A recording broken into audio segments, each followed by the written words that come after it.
Sa aking mga co-chairs, kay Senior Deputy Speaker Aurelio Dong Gonzales Jr., mga kasamahan at katrabaho sa Kongreso, mga resource persons at bisita, at ang mga nanonood via live stream. Magandang umaga po sa ating lahat.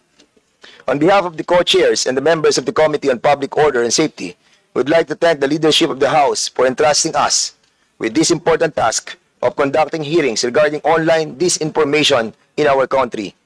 Pursuant to House Resolution number 286, which was adopted by the House on December 18, 2024, the Committee on Public Order and Safety, Information and Communications Technology, and Public Information, or the TRICOM, were authorized to conduct a joint inquiry in aid of legislation on the rampant posting of false and malicious content in social media platforms while safeguarding freedom of speech and ensuring digital safety. We thank the authors, namely Senior Deputy Speaker Gonzales, Deputy Speaker David J.J. C. Suarez, Majority Leader Manuel Jose Manix M. Dalipe, Minority Leader Marcelino C. Libanan, Representative Robert Ace Barbers, Benbenito M. Abante Jr., and Joseph Stephen Caraps S. Paduano for filing House Resolution number 2147, which the House adopted as House Resolution number 286. Sino rito ang nabiktima na ng maling impormasyon sa social media? Sino rito ang nakapag-share ng maling impormasyon sa social media na pinaniniwalaan nila na totoo? Malamang lahat tayo, ang masamang epekto ng disinformasyon at misinformasyon ay lalong umalingaw sa gitna ng isang global crisis sa ating kalusugan noong panahon ng COVID-19 pandemic, kung saan talamak ang paglabas ng mali-maling impormasyon sa internet. Noong panahon na iyon, mahirap para sa ordinaryong mamamayan na makakuha ng kritikal at wastong impormasyon mula sa ating mga ahensya. Sino rito ang nabiktima ng scam? O may kilalang nabiktima ng scam? Malamang lahat din tayo.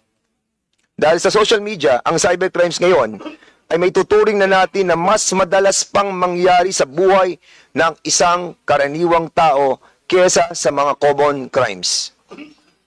Bilang komite na may mandato na siyasatin ang lahat ng bagay na nauugnay sa pagsugpo ng kriminalidad, layunin po natin dito ang magkapagsagawa ng naangkop na batas laban sa mali at malisyosong impormasyon na nagdudulot ng pinsala at krimen sa ating mamamayan, lalong-lalo na sa ating mga kabataan.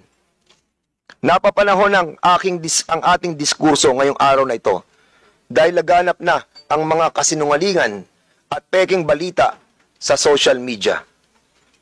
Bawat Pilipino, lalong-lalo na mga menor de edad, mga hindi nakapag-aral, mga matatanda na hindi sanay sa teknolohiya at iba pang mga vulnerable sector ng ating lipunan, tayong lahat ay posibleng maging biktima ng panloloko at paglilinlang sa social media.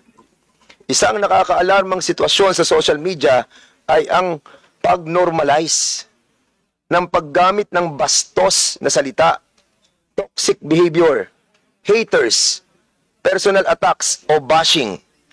Our children start to experience self-hate and resort to self-harm. Bagamat sinusubukan na matugunan ang mga insidente ng cyberbullying, ito pa rin ay maaaring maging sanhi ng depresyon, suicidal thoughts, at iba pang mga long-term negative effect sa ating mental health. Napakahirap na mawari kung ano ang totoo at peke sa social media, lalo-lalo na at mayroong satirical news websites, AI-generated images at deepfakes. Ayon sa isang survey, 86% ng mga Pilipino ay naniniwala na isang malaking problema ang fake news.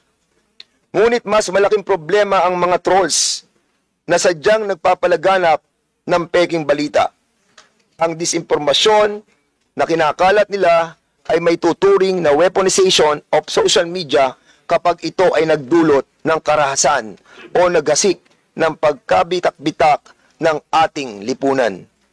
Hindi natin maikakait ang malalim na pinsalang dulot ng peking balita at cybercrimes, lalo na kung ito ay patungkol sa kalusugan, seguridad ng bansa, terorismo, child sexual abuse o exploitation, natural na kalamidad, public emergency at integridad ng ating mga demokratikong institusyon. Banggitin ko lamang po ang isang mahalagang bagay na tinatalakay noong Quadcom. Ito ay ang paglaganap ng scam farms ng mga pogo. Nakita natin na ang mga pogo ay gumagamit ng mga social media upang maglabas ng pekeng job offers at makapag-recruit ng mga kababayan natin na walang kamuang-muang at mabilis na naaakit sa mataas na sahod at magagandang benepisyo na pinangako ng pogo recruiters. Ngunit nauwi lamang sila bilang trafficking victims na sapilitang pinagtrabaho bilang mga scammers. Isa itong ehemplo na nagpapakita ng kahinaan ng ating mga batas at kakulangan ng proteksyon ng ating mamamayan laban sa mga panloloko sa internet. Mismong ang pag-iit ng ating pagmamay-ari ng West Philippine Sea ay apektado sa paglaganap ng kasinungalingan sa SOCMED. Sabi nga ni Justice Antonio Carpio, ang pag-angkin ng China sa West Philippine Sea ay maituturing na fake news of the century. Ang mga Pinoy na trolls naman na nagpapalaganap ng maling impormasyon tungkol dito, pwede ba nating ituring bilang mga traidor ng bayan?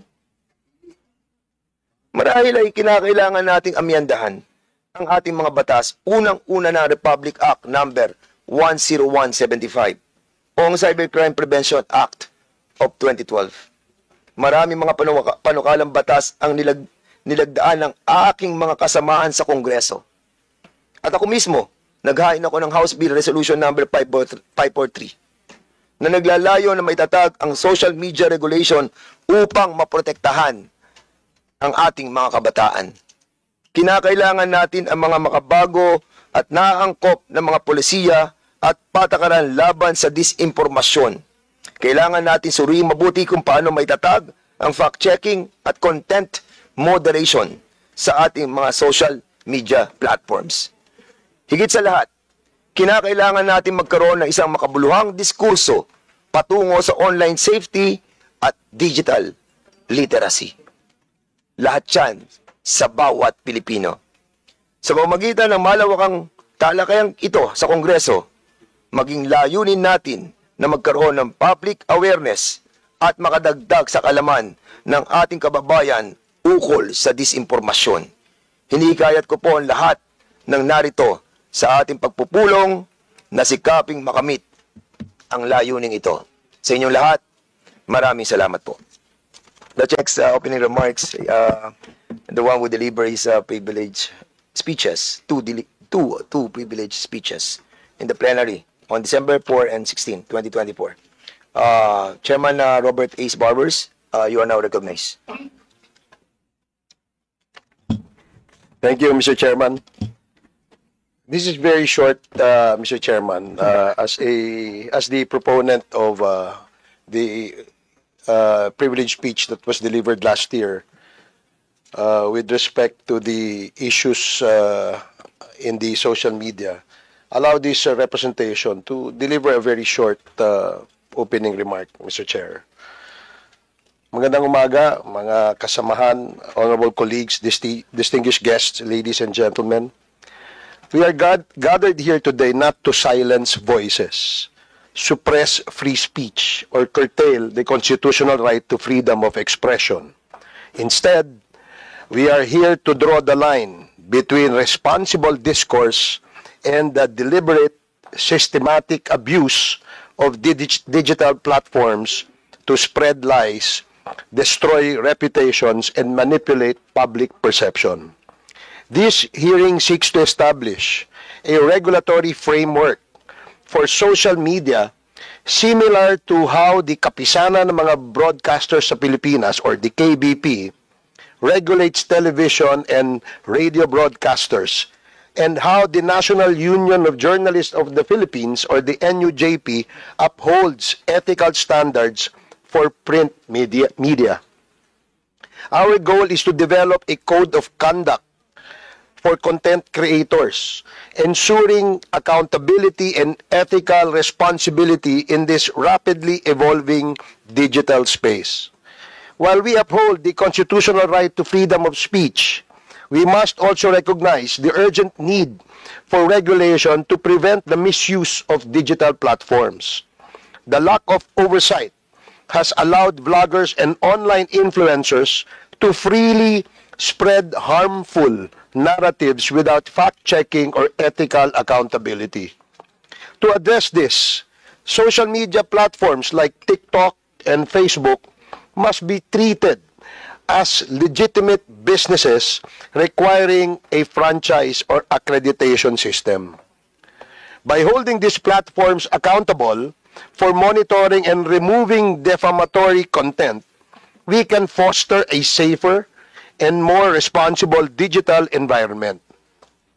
This measure will not only encourage ethical content creation, but also curb the spread of libelous and misleading information.